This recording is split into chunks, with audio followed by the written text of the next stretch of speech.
आज हम लोग सीखेंगे पार्ट 5 है। पार्ट 4 तक हम बता दिए थे, ठीक है। पार्ट 4 में बोले थे कि अच्छी स्थिति सीखे थे, इसमें हम लोग जो है निरक्षीय स्थिति सीखेंगे। और ये जो होता है बिहार बोर्ड में 5 मार्क्स से पूछा जाता है। बहुत भी आई है, बहुत ज्यादा भी आई है, वेरी वेरी इंपॉर्टेंट क्वेश्चन है, बहुत ज्यादा भी आई। चलिए तो इसमें जो होगा बहुत सारा जो कमजोर बच्चा जो समझ नहीं पाता है फिजिक्स, उसको हम समझाने के प्रयास करेंगे। देखिए एक टॉपिक करके हम बताते हैं कि हो गया। अब आपको जो होगा अच्छी स्थिति आप समझ गए होंगे अच्छा तरीका से, हमें विश्वास है। और नहीं समझे तो फिर इसका जो होगा लिंक जो है डिस्क्रिप्शन बॉक्स में देंगे, उसको देख लीजिएगा आप लोग वीडियो। और इसको भी समझने के लिए शुरू से एकदम अंत तक रहिए, बहुत बारीकी से। एक बार देखिए, 2 बार देखिए, हमें तो विश्वास है कि एक बार में आप समझ जाइएगा। अगर आप हल्का सा भी जानकारी होगा, हल्का सा भी फिजिक्स के बारे में जानकारी होगा तो देखिए क्वेश्चन क्या बोलता है। प्रश्न इसी तरीके से बनता है कि विद्युत द्विध्रुव के कारण जितना क्वेश्चन बनता है बोलता है उतना ही हम काम करते हैं। चलो विद्युत द्विध्रुव पारेंगे सबसे पहले। ये हो गया विद्युत द्विध्रुव। मान के चलते हैं कि यहाँ पर एक क्यू आवेश है, निगेटिव है, यहाँ पर एक क्यू आवेश है, पॉजिटिव है, ठीक है। आई दोनों के जो बीच के जो दूरी लेते हैं हम 2l लेते हैं, ठीक है। अब क्या बोलेंगे कि अगर इधर कोई बिंदु लेंगे चाहे इधर कोई बिंदु लेंगे तो वह जो होगा अच्छी स्थिति हो जाएगा। निरक्षीय स्थिति में क्या होगा, किसका लंबवत, द्विध्रुव के मध्य बिंदु के लंबवत कोई बिंदु लेंगे। तो मान के चलते हैं कि आप ही लोग कुछ भी मान सकते हैं कि अगर मध्य बिंदु ये है, अगर लंबवत कोई बिंदु हम ले लेते हैं यहाँ पर ही। छोटा काहे ले रहे हैं, काहे कि आगे फिर स्पेस कम जाएगा ना, स्पेस बोर्ड छोटा है, ठीक है। अब इससे हम हल्का सा इसको ड्रॉ कर देते हैं, हल्का सा कलर कर देते हैं, मतलब रेखा की हो गया। ये बल लगाएगा इस पर, इस बिंदु को जो है नाम दे देते हैं हम पी बिंदु, ठीक है। अब जो होगा यहां से जो है इसको मिलाते हैं, मिला दिए इसको, ठीक। सोचिए आप कि माइनस क्यू आवेश जो होगा किसी को अपने तरफ आकर्षित करता है, किसी को अपने तरफ आकर्षित करेगा, तो इसको लिखेंगे हम E1। विद्युत क्षेत्र की तीव्रता मतलब अपने तरफ आकर्षित कर रहा है तो इसका डायरेक्शन इधर होना चाहिए, ठीक है, कोई दिक्कत नहीं। और यह जो होगा इस बिंदु को जो होगा धक्का देगा तो ये देगा E2 से। मान के चलते हैं कि E2 है विद्युत क्षेत्र की तीव्रता, धक्का देगा, ठीक है। यहां तक कौन दिक्कत। चलिए अब जो होगा हम लंबवत तो बोले तो यहाँ पर ही लंबवत यहाँ पर ही पारना जरूरी है। आप नाम दे दीजिए इसको A नाम दे सकते हैं, इसको B नाम दे सकते हैं, इसको O नाम दे दीजिए, ठीक, कौन दिक्कत। चलिए यहाँ पर ही जो है लंबवत है तो 90 डिग्री कोण इधर भी बनेगा और 90 डिग्री कोण इधर भी। मान लीजिए कि इसका बीच की दूरी जो है R है, बीच की दूरी क्या है, R है। अगर हम तुमसे पूछते हैं कि मध्य बिंदु है तो क्या 2R लिखे तो मतलब आधा जो इसका है L 2L लिखे हैं तो इसका आधा को हम लोग L नहीं लिख सकते हैं। टोटल 2L है तो आधा को हम L लिख सकते हैं। अब आधा ही L हो गया ना, टोटल 2L हुआ कि नहीं हुआ। चलो अब आगे क्या करेंगे कि देखिए कि यह जो होगा धक्का देगा, यह जो होगा खींचेगा, तो एकरा कारण जो होगा नहीं क्या होगा, इसके कारण यह जो होगा इधर बल लगाएगा, मतलब इधर धक्का देगा। किसको धक्का देगा, पी बिंदु को। किसको धक्का देगा, यहाँ पर जो बिंदु है पी बिंदु जो है उसी को धक्का देगा, ठीक है। आई जो है स्ट्रेच करेगा अपने तरफ, खींचेगा अपने तरफ, लेकिन मूल्य रूप से जो ताकत लगेगा यहाँ पर लगेगा, एकदम बीचों बीच ऐसे देखा, ठीक है। यहाँ पर रिजल्टेंट विद्युत क्षेत्र की तीव्रता, इसको कोई दिक्कत। E लगा रहा तो इसको E2 लिख सकते हैं, अपना हिसाब से लिखो E2 है कि नहीं। E लगा रहा है इधर ने, इधर लिखे चाहे इधर, कोई दिक्कत नहीं। ये सब E पर E लिखे तो ये सोचो कि पर E1 एक आ जाएगा E1 लिखिए, कोई दिक्कत नहीं। आप इधर थोड़ा लगा रहे हैं, आप इधर खींच रहे हैं, इधर से आप क्यों नहीं लिख सकते हैं, आप नहीं लिख सकते हैं। चलिए जब ये समकोण है, हम तुमसे पूछते हैं कि खाली दोनों के बीच की दूरी क्या होगा, तो तुम यही नहीं बोल सकता कि सर 90 डिग्री कोण बन रहा समकोण है तो ये कर्ण होगा। तो हम कर्ण बराबर जानते हैं लंब स्क्वायर प्लस आधार स्क्वायर होता है। तो लंब स्क्वायर क्या होगा, R square plus L square, बस यही दूरी तो इधर होगा ना, R square plus L square या तो फिर L square plus R square. इतना जब काम हो जाए फिर क्या करना है हम लोग के, आराम से अब इधर बनाएंगे हम लोग एकदम जिस तरीका से मैथ बनाते हैं उस तरीका से बनाएंगे, लिखेंगे, सोल्व करेंगे। यहाँ पर एक एक चीज बारीकी समझिएगा। सबसे पहले जो प्रोसेस किए वहां फिगर देखिए, एक बार फिगर देखिए अच्छा से, ठीक। अब जो जो काम किए वो लिखेंगे, बोलेंगे कि माना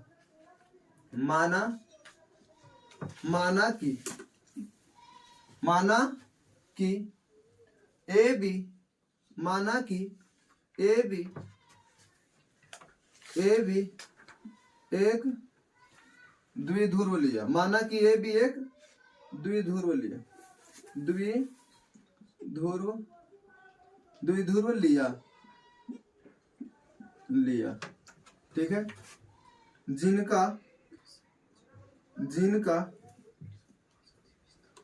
बीच की दूरी, जिनका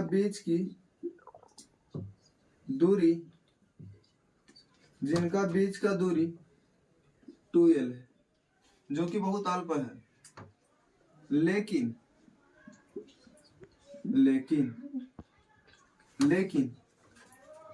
द्विध्रुव के दोनों सिरे पर, द्विध्रुव को अपने तरफ से लिखिए, जो भी आप अपने से ज्यादा आप अच्छा से लिखना चाहते हैं तो इन्हें कि सर भाषा जो है बदल सकते हैं तो बिल्कुल बदल सकते हैं आप लोग। द्विध्रुव के दोनों सिरों पर समान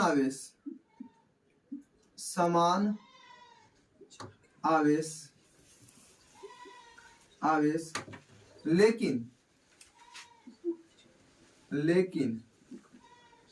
विपरीत प्रकृति के, लेकिन विपरीत का मतलब उल्टा, विपरीत प्रकृति के है, लेकिन विपरीत प्रकृति के है, ठीक है। अब लिखेंगे कि ए बी पर ओपी लंब है, लिखेंगे यहां से ए बी पर ओपी क्या है, लंब है, जिनका बीच की दूरी r है, जिसका बीच की दूरी r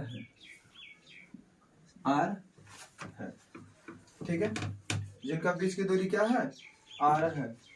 अब क्या करेंगे, किसका बीच की दूरी जब r है, फिर ये भी लिख सकते हैं आप लोग कि एपी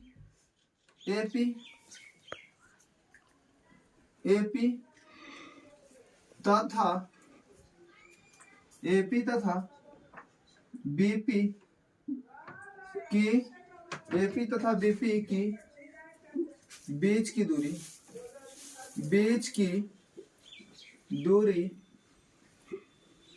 की दूरी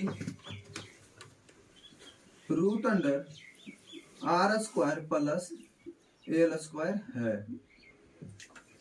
बस, अर्थात हम लोग लिख सकते हैं कि दोनों बीच की दूरी बराबर है, अर्थात ये रेखा भी बराबर होगा।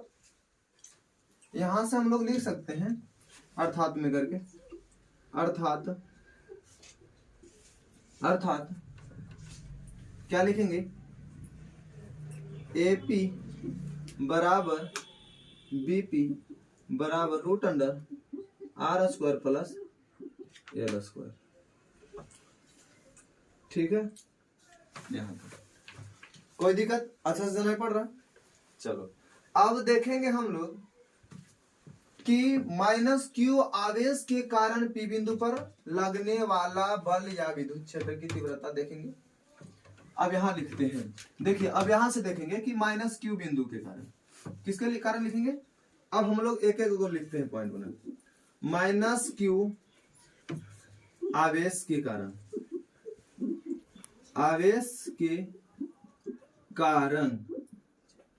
के कारण पी बिंदु पर, किस पर, पी बिंदु पर लगने वाला लगने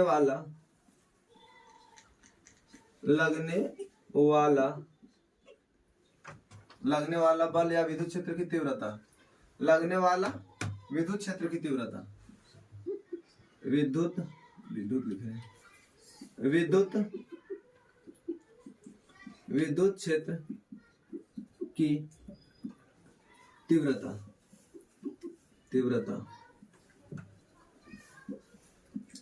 केकर कारण E1, जिसको E1 से सूचित किया। क्या होगा E1 बराबर हम लोग लिखेंगे तो क्या लिखेंगे कि जब इस पर जो लगेगा ने E1 के कारण होगा 1/4 पाई, एकर कारण 1/4 पाई एप्सिलॉन नॉट, ठीक है दिखाई पड़ रहा 1/4 पाई, यहाँ पर दिखाई पड़ रहा है 1/4 पाई एप्सिलॉन नॉट गुने Q बटा R स्क्वायर। ये वाला तो फॉर्मूला आप लोग के जानते होंगे। यहां से और इसको जो है क्लियर करते हैं। देखिए 1/4 पाई एप्सिलॉन नॉट गुने Q बटा R स्क्वायर कितना है, R स्क्वायर जो है बीच की जो दूरी कितना है, तो यहां से यहां तक की बीच की दूरी यही नहीं है, तो बोलेंगे root under sir R square plus L square है। ठीक है, अब तो दिखाई नहीं पड़ेगा इधर से नीचे।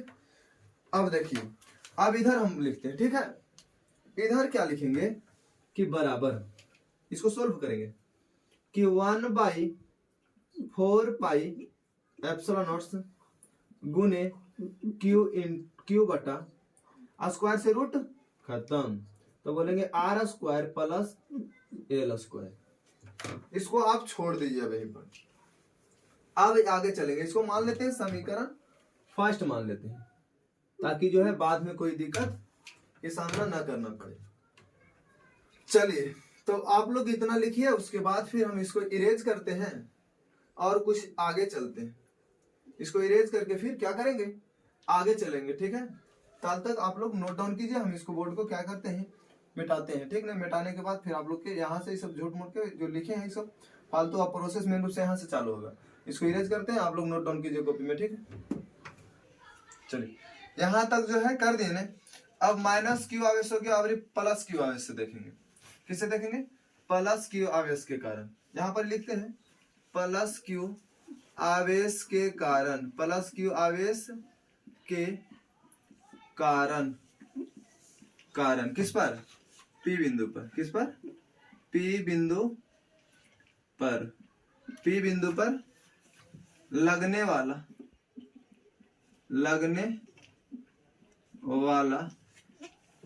विद्युत क्षेत्र की तीव्रता, विद्युत क्षेत्र की तीव्रता, विद्युत क्षेत्र की तीव्रता, अर्थात इसको E2 से सूचित किए थे। ठीक है, तो इस पर क्या लगेगा, विद्युत क्षेत्र की तीव्रता 1/4 पाई एप्सिलॉन नॉट, एकदम सेम टू सेम है, बशर्ते खाली यहाँ पर जो है बस सब चीज समान होगा। देखिएगा काय की जितना बल से वो खींच रहा है, काय का आवेश से समान है तो नहीं समान होगा, गुने Q। अब बताएंगे Q हो गया, अब 4 यहाँ पर 1/4 पाई एप्सिलॉन नॉट Q हो गया। अब बीच की दूरी को R से सूचित करेंगे। ठीक है, 1/4 पाई एप्सिलॉन नॉट गुने Q, बीच की दूरी तो उतना ही है ना, बीच की दूरी तो वही है, R square plus L square के होल स्क्वायर। यहाँ पर 1/4 पाई एप्सिलॉन नॉट गुने Q बटा R square plus L square, square से रूट खत्म। अब बार बार लगे थे आंसर तो पढ़े हैं जरूर कि F बराबर होता है, F बराबर बोले हैं E बराबर Q, F बराबर जानते हैं 1/4 पाई एप्सिलॉन नॉट गुने Q1 into Q2 by R square. तो Q खाली काहे लिखते हैं, देखिए Q काहे लिखते हैं, यहाँ पर समझा दे, यहाँ पर दिखाई पड़ रहा है ना, यहाँ पर ही जब बोलेंगे तो हम लोग जानते हैं। देखिए यहाँ पर विद्युत क्षेत्र की तीव्रता अर्थात E बराबर क्या होता है, एकांक जो होगा, एकांक आवेश में लगने वाला बल को विद्युत क्षेत्र की तीव्रता कहते हैं। F क्या जानते हैं, 1/4 पाई एप्सिलॉन नॉट गुने Q1 और Q2। Q1 Q2 अभी नहीं लिख सकते, क्या समान परिमाण के, और नीचे Q बटा R स्क्वायर, तो Q से Q को कट गया, ठीक है, क्यू तो ये वही वाला लिखे और आर स्क्वायर तो जानवे करते हैं, इसीलिए जो है इतनी चीज ना बचा, इतनी चीज बचा कि नहीं, वही इसीलिए जो होता है यहाँ पर लिखेंगे, कोई दिक्कत नहीं। अब देखिए क्या हुआ कि जितना बल ई लगा रहा था उतना ही बल ई लगा रहा था। अब यहाँ से थोड़ा सा समझने का प्रयास कीजिएगा, इसको मिटा देते हैं। यहाँ से अगर समझ गए तो फिर समझिए समझ गए कि हल्का सा ये आप लोग नहीं कीजिएगा, हम हल्का सा हम कल्पना करने बताते हैं कि आप लोग थोड़ा सा जाइए 11th वाला चैप्टर में। क्या होता है, इस तरीके से कोई रेखा और यहाँ से कोई रेखा जो है ऐसे करके थीटा यहाँ बनता है, जहां से थीटा सटल रहता है उसको बोलते हैं कॉस थीटा, क्या बोलते हैं उसको, कॉस थीटा, और जहां से थीटा हटल रहता है उसको बोलते हैं साइन थीटा, ठीक है। और इसके बीच में जो ये रेखा है इसको मानते हैं ए वेक्टर है, तो इसके गुणांक में लग जाता है सदिश ए और इसमें भी लगेगा सदिश ए, इस तरीका से लिखते हैं कि नहीं।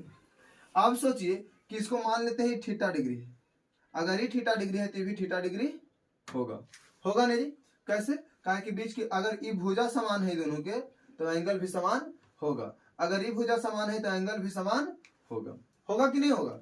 अब सोचिए कि ई कोना अगर इसको मानते हैं थीटा, इसको भी थीटा मानते हैं, क्या बोलेंगे कि ई कोना, देखिए ना ई कोना और ई कोना आपस में बराबर होगा, और यहां से देखिए पहले ई कोना और ई कोना बराबर होगा, ई कोना और ई कोना बराबर होगा किससे, संगत कोण से, ई कोना और ई कोना बराबर होगा संगत कोण से बराबर होगा, कौन कौन, ई और ई, क्या कि देखो संगति ऐसने है जैसे ऊपर लटकल है तो इसी ऊपर में हो लटकल है, लेकिन एकांतर कोण से जो होगा ये भी कोना बराबर हो जाएगा।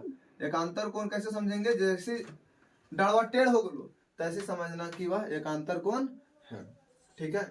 अब यहां से थोड़ा सा समझने के प्रयास करेंगे, वो क्या होगा, यहां पर ही देखेंगे कि जकरा साथ थीटा सटल वो हो जाएगा कॉस, जकरा साथ थीटा सटल वो हो जाएगा क्या चीज, कॉस हो जाएगा। अब हल्का सा इसको क्या चीज करेंगे, आप इधर छोड़िए, इधर के लिए आप टेंशन नहीं लीजिए, आप इधर आइए, ई वाला 1 2 3 रेखा में आप सोचिए कि इसको हल्का सा लंबा करते हैं, इधर आप पारे प्रयास करते हैं, ई वाला जो है ई वाला लेनिया है, ठीक है, और इसको हल्का सा काल्पनिक दिखा देते हैं, और यहाँ पर ई वाला है लेनिया और यहाँ पर ई वाला लेनिया है, यहाँ तक कोई दिक्कत नहीं।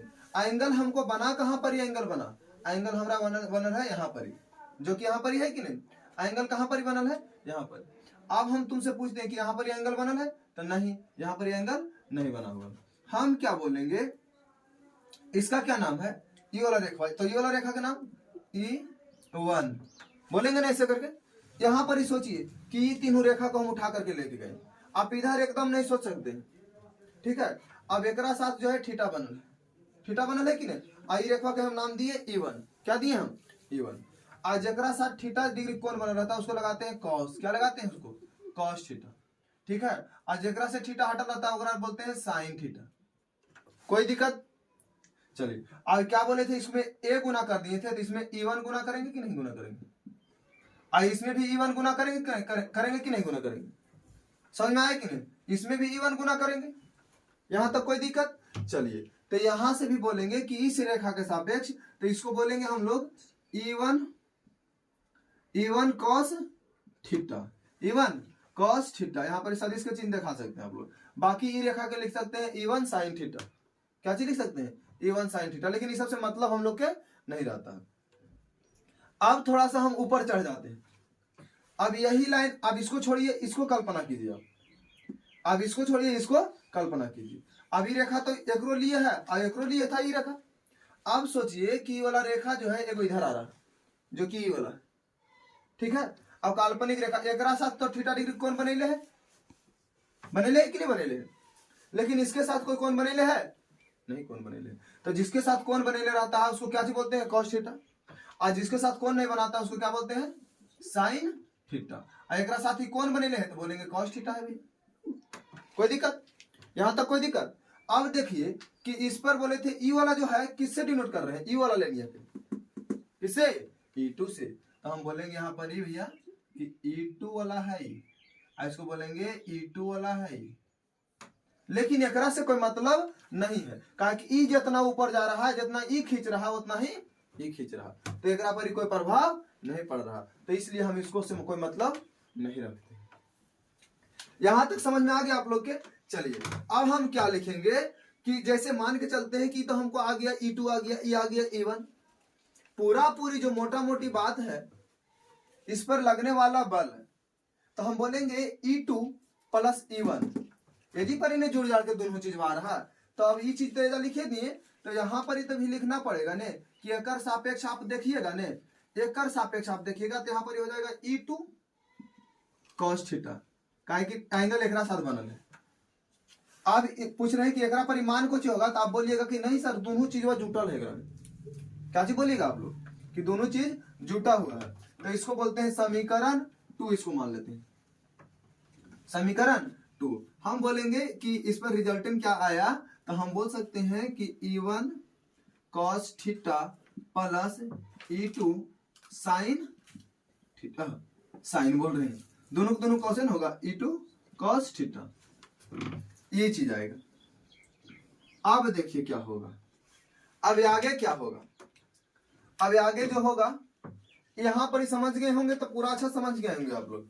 अब आगे क्या होता है, लिखेंगे बिंदु पर, बोलेंगे कि बिंदु पर द्विध्रुव के कारण लगने वाला परिमाणी बल तो परिणामी विद्युत क्षेत्र की तीव्रता, इसको मिटाते हैं, उसके बाद हम आगे चलेंगे। थोड़ा ज्यादा इधर गिच पिच हो गया, अब इसको पूरा इरेज करेंगे, ठीक है, और इसको इरेज करके फिर आगे बनाएंगे। समझ में आया कि नहीं, इसको क्या चीज करेंगे हम इरेज करेंगे, ठीक है। इक्वेशन को क्या चीज इक्वेशन बोल रहे हैं, इसको पूरा ग्राफ रहने देंगे, बाकी सब जो होगा ना काम वाला चीज उसको एक जगह लिख लेंगे हम लोग, और उसको फिर क्या करेंगे इरेज कर देंगे। चलिए तो इसको हम पहले लिख लेते हैं एक जगह, उसके बाद फिर इरेज करते हैं, तब तक आप लोग नोट डाउन कीजिए, इसको फिर हम इरेज करते हैं, इसको एक जगह लिख करके, ठीक। अब देखिए, अब इरेज करके हम सजा दिए एक जगह, आप लोग के इरेज कर रहे थे तो फिर इसको हम रोक करके फिर इसको हम सजा दिए अच्छा से, जो नीचे लिखा था। अब देखिए अच्छा से आंसर बनाएंगे हम लोग। अब क्या करेंगे कि इसको हम बोलेंगे, एक चीज लिखेंगे कि द्विध्रुवीय के कारण पी बिंदु पर लगने वाला बल, बोलेंगे कि द्विध्रुव के कारण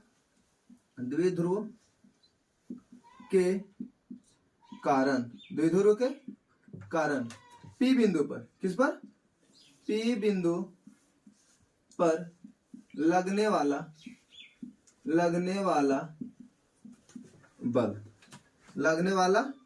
बल, जिसको हम लोग यह नहीं लिख रहे थे एक पर ही, तब हम लोग लिखेंगे यहाँ पर ही क्या कि सदिशों का योग, सब लिख देना, द्विध्रुव के कारण पी बिंदु पर लगने वाला सदिशों का योग लिख देंगे। क्या लिखेंगे यहाँ पर ही, सदिशों का योग, मतलब एक दोनों के जोड़, सदिशों का बोलेंगे विद्युत द्विध्रुवीय के कारण पी बिंदु पर लगने वाला विद्युत क्षेत्र की तीव्रता, विद्युत के क्षेत्र की तीव्रता, या तो फिर सदिशों का योग लगने वाला विद्युत क्षेत्र की तीव्रता लिख सकते हैं, जिसके हम इतना से लिखेंगे E खाली, और यहाँ पर लिखेंगे E1 जो और पहले भी बताए हूं, और E2, ठीक है। इसको हम डायरेक्ट चाहेंगे तो आप लोग बता सकते हैं कि क्या लिखेंगे, डायरेक्ट 2E1 या 2E2 लिख सकते हैं। काहे, समीकरण फर्स्ट तथा सेकेंड से देखिए कि दोनों तरफ अगर RHS बराबर है तो ऑलरेडी LHS भी बराबर हो जाता है। जैसे यहां से लिखेंगे E1 बराबर E2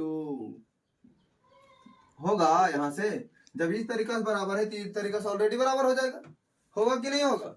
चलिए अब एक से लेकर के हम लोग आगे निकल जाते हैं कि क्या होगा, एक से लेकर के हम लोग आगे निकलते हैं कि क्या चीज होगा।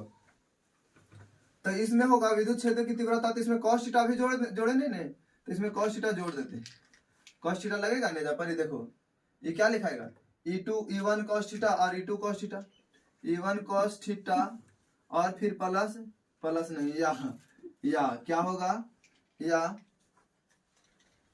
2E2 cos theta.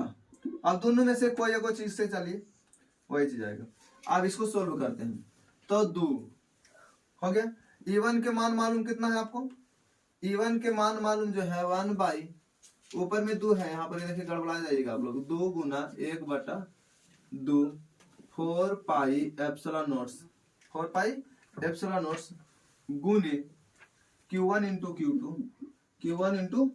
Q2 Q1 × Q2 बोल रहे हैं प्लस एल स्क्वायर, वो नहीं गलती बोल दी, ये वाला लिख दिए इसका मान जो था E1 के, काहे कि दोनों बराबर है, कौनों लिखेंगे काहे कि ई पट्टी बराबर है, तो अगर RHS बराबर होता है LHS ऑलरेडी बराबर होता है।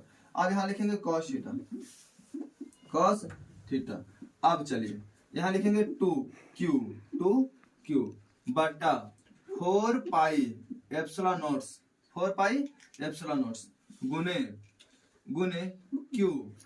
Q तो लिखिए दिए जब पर 1 बटा R square into R square plus L square, R square plus L square गुने cos थीटा के क्या लिख सकते हैं, देखिए आप यहाँ से cos थीटा के मान निकालिए, यहाँ से आप cos थीटा बराबर क्या निकाल सकते हैं, देखिए हम यहाँ पर रफ करते हैं उनका सर, इतना जगह बना लिया, अब रफ कर लेंगे हम अपना। cos थीटा बराबर हम जानते को जी, cos थीटा बराबर, cos थीटा का मान रखना है, cos थीटा बराबर जानते हैं हम लोग, cos थीटा बराबर आधार बटे कर्ण। तो आधार कितना है से बताइए, आधार जो हुआ आपका एल हुआ ने, आधार कितना हुआ एल हुआ, कर्ण कितना हुआ √R square plus L square, तो cos थीटा के यहाँ पर ये भी रख सकते हैं एल, क्या रखेंगे L √R square plus L square, ठीक है। अब इसको हम लोग क्या लिखेंगे कि बराबर 2Q, देखिए यहाँ पर एक चीज आओ, एक चीज जानते हैं आप लोग कि P बराबर जो होता है, P बराबर होता है Q × 2L, फॉर्मूलाइजेशन पढ़े हैं, P बराबर तो यहाँ लिखिए, तो देखिए तो इसको लिख सकते हैं, P लिख सकते हैं कि नहीं लिख सकते हैं, हाँ लिख सकते हैं। अब इसको जैसे उसको ऐसे लिखिए 4 पाई एप्सिलॉन नोट्स और फिर गुना 1 by R square plus L square गुने, अब देखिए अब इससे जो होगा एल, अब एल तो नहीं लिखेंगे यहाँ पर, 1 बटा root under R square plus L square. यहाँ तक कोई दिक्कत, यहाँ तक कौन दिक्कत, चलिए यहाँ तक आप लोग नोट डाउन कीजिए। अब इसको लास्ट सेवा समाप्त होने जा रहा है, अब इसको क्या चीज करेंगे, इरेज करेंगे और फिर इधर अबरी जो होगा खत्म हो जाएगा, इसको इरेज करेंगे। अब देखिए यहाँ तक चल रहे थे, अब क्या करना है आप लोग के कि अब देखिए क्या चीज करेंगे कि बराबर खाली सोल्व करना है, बहुत खाली सब सोल्व करे वाला, P लिखेंगे, क्या लिखेंगे P, इधर लिख लेते हैं P 1/4 पाई, जिसको लिखो 4 पाई एप्सिलॉन नोट्स गुने क्या बचा नीचे कि 1 बटा, देखिए R स्क्वायर प्लस के एल स्क्वायर पर पावर 1 है, नहीं भी कुछ है तो गुने 1 बटा R square plus L square, और रूट है तो मतलब आधा है, रूट के मतलब आधा होता है ना। चलिए यहाँ लिखेंगे P बटा 4 पाई, अब एक साथ लिख देते हैं एप्सिलॉन नोट्स, गुना में अगर आधार समान रहता है, बेस समान रहता है, तब पावर जुटता है। अब पावर क्या होगा, जुटेगा, तो इसको आप लोग क्या कीजिएगा, R square plus L square के पावर जोड़ दीजिए, 1 + 1/2, आप लोग यहाँ जोड़िए तो 1 + 1/2, एलसीएम लेंगे तो 2 आएगा, 1 दूनी 2 प्लस 1 यानी 3/2 आया, कितना आया 3/2। अगर 1 जोड़ना रहे ना, देखो अगर 1 के इसमें जोड़ना था ना, तो हम लोग क्या करेंगे, ऐसी डायरेक्ट जोड़ देंगे, 2 और 1 3, और नीचे वाला के नीचे वाला रह दो, ठीक है। अब क्या करेंगे, इसका काम खत्म हो गया, अब इसको इरेज ऐसी कर देते हैं, ठीक। अब क्या करेंगे हम कि 4 यहाँ पर लिखेंगे, 1/4 पाई अलग लिख देते हैं, 1/4 पाई अच्छा लगता है थोड़ा, 1/4 पाई, जरूरी नहीं कि हम किए, तो आप लोग भी कर सकते हैं, नहीं कीजिएगा कोई दिक्कत नहीं, 4 पाई, ठीक है P। अब सोचिए कि L जो है बहुत छोटा दूरी है, L जो है बहुत छोटा दूरी है, तो मतलब L को बहुत, L जो होगा बहुत छोटा दूरी है, काहे कि हम लोग पढ़े विद्युत दूरबीन में जो होता है अल्प दूरी पर रखा रहता है, इसीलिए L का मान जो होता है इसमें नगण्य होता है, एकदम नए के बराबर होता है। यहाँ पर हम लिख देते हैं, यहाँ पर लिखेंगे यार के सापेक्ष, यार से L बहुत छोटा, R से L बहुत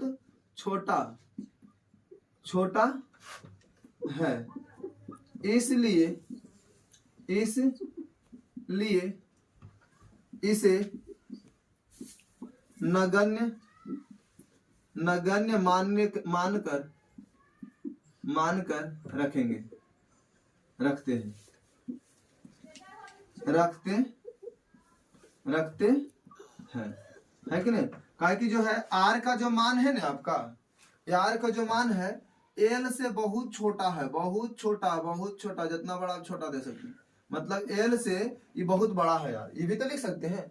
यहाँ लिख सकते हैं कि तो अगर एल से ही छोटा है तो अगर वर्गों में बेसी हो जाएगा, मतलब वर्ग भी एक तरह से जो होगा ढेर छोटा होगा। ये दो नहीं है, ये बड़का ग्रेटर देन वाला चिन्ह है एल, तो इसलिए इसको नए के बराबर मान के चलेंगे। तेरा शून्य मान लेते हैं ऊपर सामने, शून्य मान लेंगे तो फिर आगे नहीं बचल रह जाएगा, तो बचेगा यहाँ पर ये पी, क्या बचेगा यहाँ पर 1/4 पाई एप्सिलॉन नॉट गुने पी। देखिए हम साइड कर लिए हैं थोड़ा सा, यार स्क्वायर प्लस एक जीरो मान लेते हैं, तो जीरो का स्क्वायर जीरो होगा, क्या कि भस्मासुर है, 3/2। अब इधर लिखते हैं 1/4 पाई एप्सिलॉन नॉट गुने, अब देखिए पी जीरो नहीं तो यहाँ आर स्क्वायर गुने 3/2, इसे ही खत्म। अब लास्ट प्रोसेस एकदम क्या होगा, पी 4 पाई, यहाँ पर इस साइड में लिख दे, यहाँ पर डायरेक्ट अच्छा से 1/4 पाई एप्सिलॉन नॉट गुने पी बटा आर क्यू। यही था जो हमने को सिद्ध करना था, हमने को समझ में आया कि नहीं? यही हो गया, समझ में आया कि नहीं? इसको लिख देंगे, यह प्रूफ हो गया। क्या चीज हो गया? प्रूफ हो गया। समझ में आया कि नहीं? यहाँ तक कोनो दिक्कत? क्लियर हो गया पूरा अच्छे से? ठीक है ना? अगर नहीं समझ में आया तो फिर से बारीकी से देखिए, यहाँ समझ गए तो पूरा समझ गए। मेन ये है, शानदार जबरदस्त यही क्वेश्चन है, इससे ज्यादा जो होगा अब आगे है जो है हम लोग और आगे अगला वीडियो में बनाएंगे, 6ठा नंबर वीडियो में, ठीक है। और फिर प्रयास कर रहे हैं कि मैथ भी बनाने के लिए, देखिए आप लोग के अगर जो कमेंट अच्छा रहा, रिस्पॉन्स आप लोग के अच्छा रहा है तो हम मैथ बनाएंगे, ठीक है। चलिए, वीडियो अगर अच्छा लगा तो चैनल को सब्सक्राइब कीजिए, बेल आइकन को ऑन नोटिफिकेशन को ऑन कीजिए और फिर कमेंट कीजिए। धन्यवाद।